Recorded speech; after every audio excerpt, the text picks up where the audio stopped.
السلام علیکم دوستو، آج ہمارے پاس ہماری ادھوری کہانی کا اگلا پارٹ ہے۔ لاسٹ ٹائم ہم نے کہانی کہاں پہ چھوڑی تھی وہاں سے شروع کریں گے۔ لڑکوں نے بھی تاش کھیلنے بند کر دیے تھے اور اب بستروں میں گھسے بیٹھے تھے۔ رات کے 3 بجے تھے۔ گاڑی کسی سنسناتی گولی کی طرح اڑی جا رہی تھی۔ راشدہ ٹوائلٹ جانے کے لیے بے چین ہو رہی تھی۔ راشدہ دلہا اکبر کی چھوٹی بہن تھی۔ وہ 20-22 سال کی ایک پرکشش لڑکی تھی۔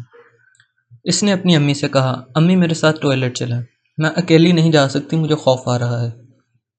ارے خوف کس بات کا؟ راشدہ کی امی نے اٹھتے ہوئے کہا، یہ ماموں فرقان کو تو ہر جگہ جن نظر آتے ہیں۔ لوگ چاند پر پہنچ چکے ہیں اور ہم لوگ ابھی تک جن بوتوں کے چکر میں پڑے ہوئے ہیں۔ آؤ میرے ساتھ۔ راشدہ کی امی ٹوائلٹ تک اس کے ساتھ گئیں۔ پھر انہوں نے ٹوائلٹ کا دروازہ کھولا اور بولیں، امی آپ یہیں کھڑی رہیں، میں ابھی آتی ہوں۔ یہ کہہ کر راشدہ ٹوائلٹ میں داخل ہو گئی اور دروازہ بند کر لیا۔ دروازہ بند کیے ایک لمحہ بھی نہ ہوا تھا کہ راشدہ بری طرح چیختی ہوئی ٹوائلٹ سے نکل آئی۔ راشدہ کی چیخ سن کر امی بھی بدحواس ہو گئی۔ انہوں نے آگے بڑھ کر راشدہ کو تھام لیا اور پریشان ہو کر بولی، ارے کیا ہوا امی؟ راشدہ ٹوائلٹ سے کچھ اس طرح چیختی ہوئی نکلی جیسے اس نے کوئی بہت خوفناک چیز دیکھ لی ہو۔ راشدہ ٹوائلٹ سے کچھ اس طرح چیختی ہوئی نکلی جیسے اس نے کوئی بہت خوفناک چیز دیکھ لی ہو۔ اس کی گھگی بندھی ہوئی تھی، بولنا محال تھا، آواز حلق میں پھنس رہی تھی اور وہ بمشکل بولی، امی وہ۔ ارے کیا ہوا؟ کیا اندر کوئی چھپکلی ہے؟ راشدہ کی امی نے ذرا اسے ڈانٹتے ہوئے کہا، اچھا میرا گلا تو چھوڑ، تو مجھ سے اس طرح چمٹ گئی ہے جیسے اندر سچ مچ جن دیکھ لیا ہو۔ راشدہ چھپکلی سے بہت ڈرتی تھی۔ باورچی خانے میں کام کرتے ہوئے اگر اسے کہیں چھپکلی نظر آ جاتی تو وہ کچھ اس طرح چیخ مار کر وہاں سے نکلتی کہ گھر والے دہل کر رہ جاتے۔ اس کی امی کو راشدہ کی ان چیخوں پر بڑا غصہ آتا تھا۔ وہ جھنجھلا کر کہتی، راشدہ آخر تو کب بڑی ہوگی؟ راشدہ آخر تو کب بڑی ہوگی؟ ڈھونگ کی ڈھونگ ہو گئی ہے لیکن تو نے چھپکلیوں سے ڈرنا نہیں چھوڑا۔ آخر تو اس بے ضرر جانور سے اتنا کیوں ڈرتی ہے؟ ارے جھاڑو اٹھا اور اسے مار دے۔ اگر مارنے کی تجھ میں ہمت نہیں تو کسی بہن بھائی کو آ کر بتا دے، وہ مار دے گا۔ تجھے آخر اس قدر چیخنے چلانے اور اچھلنے کودنے کی کیا ضرورت ہے؟ امی سے نصیحتیں کرتی رہتی، اسے ڈانٹ پلاتی رہتی، لیکن نتیجہ وہی ڈھاک کے 3 پات نکلا۔ اسے جہاں کہیں بھی چھپکلی نظر آتی وہ ایک زوردار چیخ مارتی اور 10 گز دور جا کے کھڑی ہوتی۔ اس وقت بھی جب راشدہ چیختی ہوئی ٹوائلٹ سے نکلی تھی تو اس کی امی نے یہی سمجھا تھا کہ اس نے اندر کوئی چھپکلی دیکھ لی ہے۔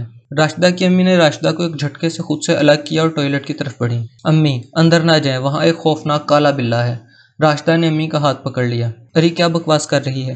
جب میں نے دروازہ کھولا تو وہاں کچھ نہ تھا، وہ آگے بڑھتے ہوئے بولی۔ وہ دروازے کے پیچھے چھپا ہوا تھا۔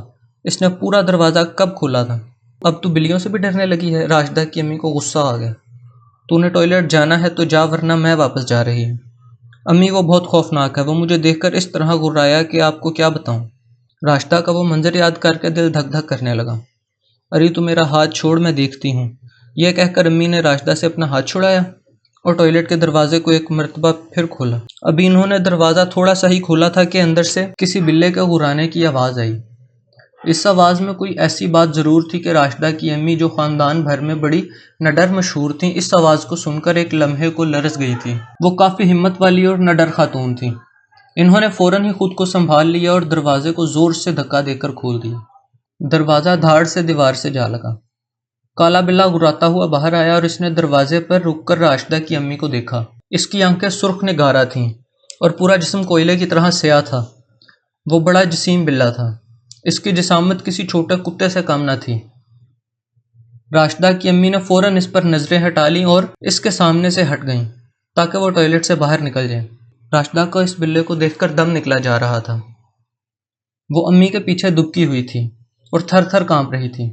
کالا بلّا انہیں دیکھ کر ایک بار پھر گھرایا اور تیزی سے باہر نکل گیا۔ باہر نکلتے ہوئے راشدہ کی ٹانگوں سے ٹکرایا۔ راشدہ چیخ مار کر امی کی گردن میں جھول گئی۔ راشدہ کو ایسا محسوس ہوا جیسے اس کی ٹانگوں سے کوئی لوہے کی چیز ٹکراتی ہوئی نکل گئی ہو۔ امی نے اس کالے بلے کو بوگی کے اندر جاتے دیکھا۔ پھر انہوں نے مڑ کر راشدہ سے کہا، جاؤ اب ٹوائلٹ ہو آؤ۔ امی مجھے بڑا ڈر لگ رہا ہے، آپ یہیں کھڑی رہیں۔ ہاں میں یہیں کھڑی ہوں، تم جلدی سے فارغ ہو کر آؤ۔ راشدہ لرزتی ہوئی اندر گئی۔ اس نے دروازہ اندر سے بند کیا مگر چٹکنی نہ لگائی۔ اسے کھلا چھوڑ دیا تاکہ یہاں سے باہر نکلنے میں کوئی وقت پیش نہ آئے۔ 3-4 منٹ کے بعد وہ باہر نکلی۔ امی کو دروازے پر دیکھ کر اسے اطمینان ہوا۔ اس نے زبردستی مسکراتے ہوئے کہا، امی چلیں۔ راشدہ اور اس کی امی ایک ساتھ ہی کمبل میں بیٹھی ہوئی تھیں۔ کمبل سکڑا ہوا سیٹ پر پڑا تھا۔ راشدہ نے بیٹھنے کے لیے جیسے ہی کمبل اٹھایا تو اس کی فلک شگاف چیخیں بوگی میں بلند ہونے لگیں۔ وہ کچھ اس طرح ہڑبڑا کر پیچھے ہٹی کہ اگر امی برت کی زنجیر نہ تھام لیتی تو زمین پر جا گرتی۔ وہ کالا بلا کمبل کے اندر بڑے اطمینان سے بیٹھا ہوا تھا۔ کمبل کے اٹھاتے ہی اس نے زمین پر چھلانگ لگائی اور برت کے نیچے چلا گیا۔ راشدہ کی چیخ سن کر برابر کی پارٹیشن سے اکبر نے اوپر کی برت سے چھلانگ لگائی اور خواتین والے حصے میں آ گیا۔ کیا ہوا؟ اس نے امی سے پوچھا۔ جانے کہاں سے کمبخت ایک کالا بلا آ گیا ہے، ابھی ٹوائلٹ میں تھا، وہاں سے بھگایا تو ہمارے کمبل میں گھس کر بیٹھ گیا۔ امی نے بتایا اب کمبل سے نکل کر برت کے نیچے جا گھسا ہے۔ جن کی خبر نے پہلے ہی خواتین میں دہشت پھیلائی ہوئی تھی، ساری خواتین اپنے اپنے کونوں میں بیٹھی تھیں یا لیٹی تھیں۔ راشدہ کی دلزور چیخوں اور کالے بلے کی آمد نے انہیں اور خوفزدہ کر دیا تھا۔ ساری خواتین نے اپنے آپ کو لحافوں اور کمبلوں میں اچھی طرح چھپا لیا تھا۔ بلے کی خبر پا کر خاندان اور کئی لڑکے بھی اٹھ کر ادھر آ گئے تھے۔ اکبر نے برت کے نیچے جھانک کر دیکھا۔ برت کے نیچے ہلکا اندھیرا تھا۔ اسے ہلکے اندھیرے میں اسے ایک کونے میں بلے کی لال لال آنکھیں دہکتی ہوئی نظر آئیں۔ اب اس نے غرانے کی آواز سنی۔ اکبر نے قریب ہی پڑا ہوا اونچی ایڑی کا سینڈل اٹھایا اور جھک کر اس کالے بلے کے دے مارا۔ وہ سینڈل اس کے سر پر لگا۔ کالا بلا برت کے نیچے سے غراتا ہوا بھاگا اور اب سامنے والی سیٹ کے نیچے گھس گیا۔ کدھر گیا؟ اکبر نے اب دوسرا جوتا ہاتھ میں لے لیا تھا۔ ادھر سیٹ کے نیچے، ایک لڑکے نے بتایا۔ اکبر نے اس مرتبہ جھانک کر دیکھنے کی بجائے اندازے سے جوتا پھینک کر مارا۔ اس کی کالی دم سیٹ سے باہر نکلی ہوئی تھی۔ اس مرتبہ جوتا کالے بلے کے پیٹ پر پڑا۔ وہ وہاں سے پھر غراتا ہوا نکلا اور اس مرتبہ لڑکوں والے حصے میں ایک برتھ کے نیچے چلا گیا۔ بوگی میں بلے کی آمد سے اچھی خاصی کھلبلی مچ گئی تھی۔ وہ بلا جوتا کھا کر ایک سیٹ سے نکل کر دوسری سیٹ کے نیچے چلا جاتا۔ بوگی میں مسلسل کدھر گیا کی آوازیں گونج رہی تھیں۔ شور سن کر فرقان ماموں اٹھ کر اپنی پارٹیشن سے باہر آئے تو انہوں نے دیکھا کہ باہر گھمسان کارن پڑا ہے۔ ہر لڑکے کے ہاتھ میں ایک جوتا اور نظریں زمین پر تھیں۔ کیا ہوا بھائی ماموں؟ فرقان نے پوچھا۔ ایک بلے نے پریشان کر رکھا ہے ماموں، اکبر نے کہا۔ ادھر سے مارتے ہیں تو ادھر گھس جاتا ہے، وہاں سے بھگاتے ہیں تو ادھر آ جاتا ہے۔ مارو نہیں اسے، ماموں فرقان نے ہدایت کی۔ ایسے ہی گھیر کر باہر نکال دو۔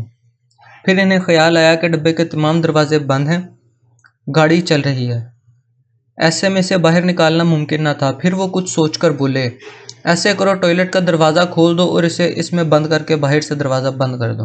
ماموں فرقان کی یہ تجویز اچھی تھی۔ سارے لڑکے اس کالے بلے کو مارنے پر تلے ہوئے تھے۔ کسی نے اسے چھٹکارا حاصل کرنے کے بارے میں غور نہ کیا تھا۔